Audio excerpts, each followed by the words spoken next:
Good morning class. आज हम हिंदी व्याकरण में चैप्टर फर्स्ट आपकी भाषा जो भाषा चैप्टर है उसको बारे में आज पढ़ेंगे। जैसे कि आपको स्क्रीन पे दिख रहा है, पहले सब लिखा गया है देखिए, पढ़िए और समझिए। इसमें तीन चीज़ें कही गई हैं, देखिए, पढ़िए और समझिए। चित्त में माँ ने बेटे को बात इशारे से समझाई। जैसा कि आप डायग्राम देख रहे होंगे, डायग्राम में माँ जो है वो बच्चे को इशारे से बात को समझा रही हैं।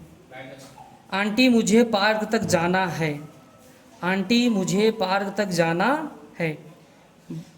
बच्ची बोलकर अपनी आंटी से अपनी बात को कह रही है। तीसरी कंडीशन हम देखते हैं, इस चित्र में लड़की ने महिला को बात बोलकर समझाई।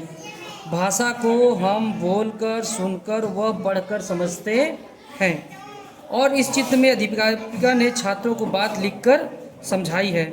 अतः चित्रों के द्वारा यह स्पष्ट है कि हम अपनी बात इशारे से, बोलकर, लिखकर दूसरे को समझाते हैं।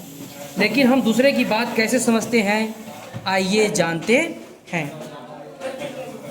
इस चित्र में ये जो डायग्राम आपको दिख रहा है, इसमें आपको दिख रहा होगा एक आदमी है जो कि यहाँ पे जो रेड लाइट सिग्नल्स होते हैं, सिग्नल्स पे जहाँ पे तीन तरीके की बत्तियाँ जलती हैं, लाल, पीली और हरी।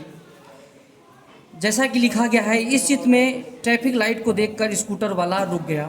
जैसा कि हम जानते हैं कि लाल बत्ती को देख के हमको रुक जाना चाहिए, पीली बत्ती देख के हमें तैयार होना चाहिए और हरी बत्ती देख के हमें चल देना चाहिए। तो हम यहाँ देख रहे हैं कि ये स्कूटर वाला देखकर, कैसे देखकर स्कूटर रुक गया। सेकेंड डायग्राम में हम देखते हैं, यहाँ पर रेडियो की आवाज़ सुनकर समझ रहा है। जैसे कि ये बच्चा है, रेडियो की आवाज़ सुन के समझने की कोशिश कर रहा है, बात को जानने की कोशिश कर रहा है। तीसरे डायग्राम में हम देखते हैं, यहाँ जो अध्यापक हैं या टीचर्स हैं, उन्होंने वाइट बोर्ड पे लिखा, भारत एक महान देश है, हम सब भारतीय हैं। यहाँ पे 1 2 3 4 5 आपको स्टूडेंट्स दिख रहे होंगे।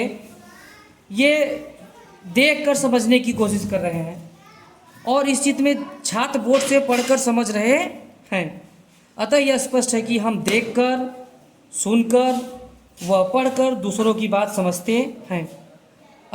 यह स्पष्ट है कि हम इशारे से, बोलकर व लिखकर अपने विचार प्रकट करते हैं और देखकर, सुनकर, पढ़कर दूसरों के विचार समझते हैं। यही भाषा कहलाता है।